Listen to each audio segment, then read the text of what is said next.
Channel کو subscribe کریں اور ساتھ میں گھنٹی کے نشان کو پریس کریں۔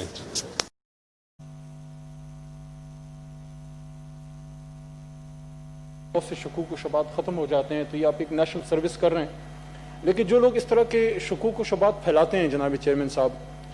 بغیر تصدیق کے، ان کو میں اپنی نہیں جناب محمد اور رسول اللہ صلی اللہ علیہ وسلم کی ایک حدیث کا مفہوم ضرور سنانا چاہوں گا کہ میں فرمایا تھا کہ کسی شخص کے جھوٹا ہونے کے لیے یہی کافی ہے کہ سنی سنائی بات کو آگے پہنچا دے۔ تو یہ جو سوشل میڈیا پہ کچھ لوگ اس طرح کرتے ہیں، پہلے آپ اس کی تصدیق کر لیں، اس کے بعد جو ہے حکومت اس پہ کوئی ابھی ہم نے اس پہ میں آپ کو جب تفصیل سے بتاؤں گا تو میں اس لیے میں نے اپریشیٹ کیا کہ ایک ایشو تھا، ہمارے آنریبل سینیٹر صاحبان اس کو ادھر لے کے آئے، ہم جب جواب دیں گے تو وہ ایک شک بھی ختم ہو جائے گا، ہماری بھی ایک ڈیوٹی پوری ہو جائے گی اور یہ بھی ایک نیشنل سروس یہ کر رہے ہیں۔ اس میں جو کنسرن انہوں نے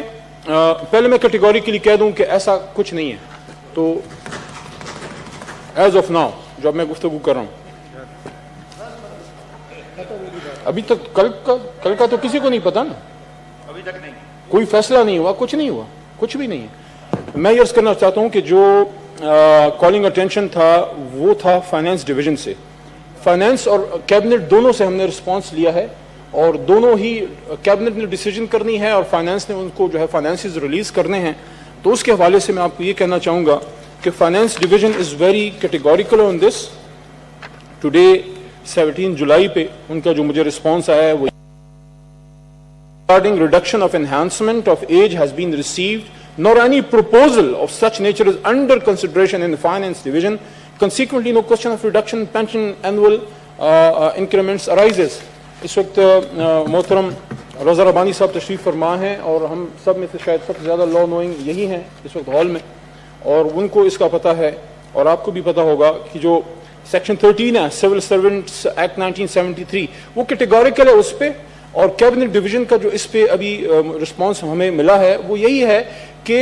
دس is been determined by an act of a parliament of there may be any chance, کبھی اگر کسی نے مستقبل میں سوچا تو پارلیمنٹ سے ہی ہوگا اور وہ سینٹ میں ہی آئے گا۔ اور اس وقت ایز آف ناؤ سچویشن یہ ہے کہ civil servant shall retire from service دو کنڈیشنز میں ہوگا، یا وہ 20 سال سروس کرے یا وہ 60 سال کی ایج کو اٹین کرے، وہ سیکشن 13(1) اور 2 میں ہے۔ اور دوسرا جو اس کی پینشن کا آپ نے بالکل بات کی ہے، اور یہ ایک ایسی چیز ہے جس پہ کوئی ٹچ نہیں کر رہا، اور وہ سیکشن 19 وہ اسپیسیفائی کرتی ہے، on retirement from service a civil servant shall be entitled to receive such pension اور gratuity as may be prescribed. تو فائنانس ڈویژن سے تو بالکل جناب والا کلیئر ہے، اور کیبنٹ ڈویژن جہاں سے کابینہ نے اگر کوئی فیصلہ کرنا ہوتا ہے تو اس کا بھی میں آپ کے سامنے پڑھ دیتا ہوں، وربٹم پڑھنا مناسب ہوگا تاکہ سب کی تسلی ہو جائے۔ The existing retiring age for federal government civil servants, which is 60 years, has been fixed through an act of parliament in Civil Servants Act 1973, and any change in the existing retirement age for federal government civil servants would require enactment by parliament. However, at present no such proposal is under consideration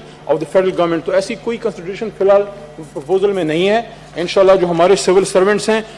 میں تو ہمیشہ سے یہ بات کرتا ہوں، میں خود ایک سرکاری افسر کا بیٹا ہوں، اللہ میرے والد صاحب کی مغفرت کرے، اور دادا میرے پولیٹیشین تھے، تو دونوں طرف کا مجھے اندازہ ہے مجبوریوں کا بھی، جو مشکلات ہوتی ہیں سول سرونٹس کی کیا مشکلات ہوتی ہیں، خاص کر ایک آدمی اگر آنیسٹ سول سرونٹ ہے، جس طرح کبیر صاحب نے آنریبل سینیٹر صاحب نے بات کی ہے کہ 12,000 میں، حقیقت یہ ہے کہ 12,000 میں زندگی گزارنا صرف اللہ تعالیٰ کی ہیلپ سے ہی ممکن ہے۔ حکومت تو کوشش کر رہی ہے، لیکن یہ تب ممکن ہوتا ہے جب آپ ایک ویلفیئر اسٹیٹ میں ہو جہاں ایٹ لیسٹ ایجوکیشن، ہیلتھ اور آپ کی basic facilities, water, electricity at least state sponsored ہو یا کسی حد تک اس میں سبسڈیز ہوں۔ لیکن بہرحال اللہ کرے وہ دن آئے کہ ہم ان لوگوں کا خیال کر سکیں، کیونکہ جب آپ ایک آدمی سے آنیسٹی ڈیمانڈ کرتے ہیں تو ایٹ لیسٹ آپ اس کو منیمم لیونگ اسٹینڈرڈ ضرور دیں، تاکہ اس میں کم از کم اپنے بچوں کی عزت آبرو کا، اپنے بچوں کا، اس کی ماں ہوگی بیمار ہوگی، اس کے بچوں نے کچھ لینا ہوگا، عید آئے گی، اس کے بھی دل میں کوئی خواہش ہوگی۔ میں تو ہمیشہ ہی بات کرتا ہوں، آخری بات جی، میرے ایک رشتہ دار ہیں، میرے انکل ہیں، اب وہ کافی اولڈ مین نا، سول سرونٹ ریٹائرڈ، انہوں نے ایک بات کی کہ جب انہوں نے سول سروس جوائن کی تھی اس زمانے میں پرابلی 60s،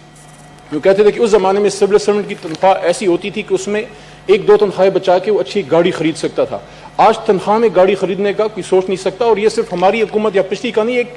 ٹرینڈ چلا پچھلے 50-60 سال میں کہ ہم نے اس سروس سے ڈیمانڈ تو بہت کیا لیکن اس کو اس طرح سے مضبوط بھی نہ کر پائے. نہ ہم نے ان پہ چیک رکھا کہ جس کے ہاتھ میں اختیار دیا ایک شخص ڈپٹی کمشنر ہے جس کو میکسیمم 2-2.5 لاکھ تنخواہ ہوگی, اس کے ہاتھ میں کروڑوں کا اختیار دے دیا اور اس کو فیسلٹیز, یا ہوئی تو ڈپٹی کمشنر تو خیر بہت بڑا ہوتا ہے. تو انشاءاللہ ہماری حکومت سول سروس ریفارم کی طرف گئی ہے, لیکن اس میں یہ نہیں ہے کہ ہم سول سروس کی زندگی جو ہے وہ دوبر کریں, ان سے ڈیوٹی لیں گے لیکن ان کو فیسلٹیز بھی دیں گے. اور کوئی ایسی بات نہیں ہے کہ خدا نخواستہ ایک آدمی 50-55 سال ڈیوٹی کرو آخر میں اس کو ہم کہیں کہ نہ تو میں ریٹائرمنٹ ہو نہ گریجویٹی. تو ایسی فی الحال کوئی بات نہیں ہے. میں سمجھتا ہوں کہ ان ریومرز کو اب ختم ہو جانا چاہیے. بہت شکریہ.